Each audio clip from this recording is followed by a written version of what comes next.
We're going to look at a verse which is taken from Mark's Gospel, chapter 15, verse 33. It's the scene of the crucifixion of Jesus.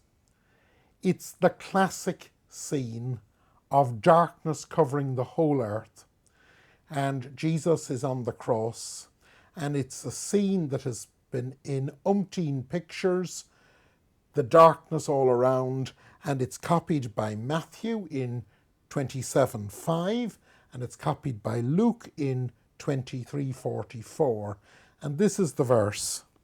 At noon, the whole country was covered with darkness, and it lasted for 3 hours.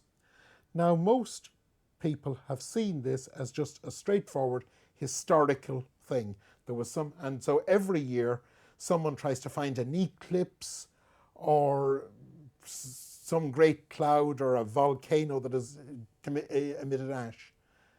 They miss the point that Mark only thinks of this and thinks in these terms of the crucifixion when he's reflecting back on something that happened 30 years ago and he's heard about through the tradition, because there is a verse in one of the prophets that this is seen to fulfill. And that verse is in the prophet Amos. It was written long before, and it's talking about a time when God will come and will bring his justice and will punish sinners. And here it is. The time is coming when I will make the sun go down at noon and the earth grow dark in daytime. I, the sovereign Lord, have spoken. So, reading the Passion narratives, people hear of the earthquake and they imagine the darkness, and it's been copied by umpteen artists. And yet for Mark, this darkness isn't a historical event. This is a darkness that explains the significance of the death of Jesus, and it's a darkness that he is able to imagine because he has already imagined what the visiting of God to his people will be like from reading the prophet Amos. And interestingly, John, in his Passion narrative, he's equally interested in Jesus fulfilling the scriptures, but this isn't one of the scriptures he wants Jesus' death to fulfill. So while there's darkness in Mark, followed by Matthew and Luke, there's no darkness in John. What are we supposed to think when we hear, hang on, maybe he made this up to make it fulfill a prophecy? What else is he making up? Memory is different from someone sitting there with a tape recorder. Memory is what we see as significant in the past, and memory tends to link one important memory with another important memory, and a moment takes on a significance that, in the case of the Passion narratives, is seen becoming central to the whole of history. If you were just running a tape right through for 100 years, from 50 years before Jesus to 50 years after Jesus, you just get one day after another, one thing after another. But memory sorts, sifts, gives significance, and not only gives significance, but makes crucial links.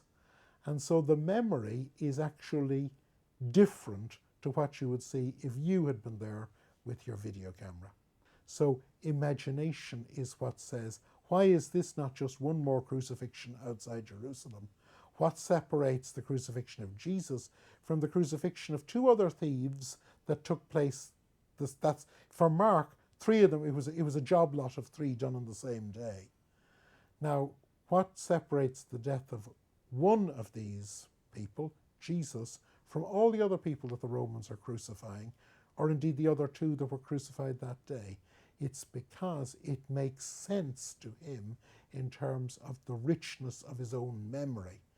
And so you cut through the historical fact to the significance. And at the end of the day, the gospel was written not as a historical document for outsiders, but as a document to help believers to make sense of what they were remembering, and as a document, as a preaching, to help them see the significance of the person they are following, Jesus, and the fact that the person they are following dies an ignominious death on a cross with two other criminals. Countless millions of people now live their lives based on the memory of these 3 or 4 guys who wrote the gospel. So isn't the way they saw it quite important? Yes, but it's the significance of what they saw. People don't believe in Jesus just because of the historical facts of 2,000 years ago. They believe in Jesus because they see something as of incredible significance. And what Mark is doing is highlighting that significance. This moment of the death is the visitation of God condemning sin. But he's giving it significance by making up something that didn't happen. One doesn't give significance, one discovers significance in the imagination amidst the day-by-day tread of events.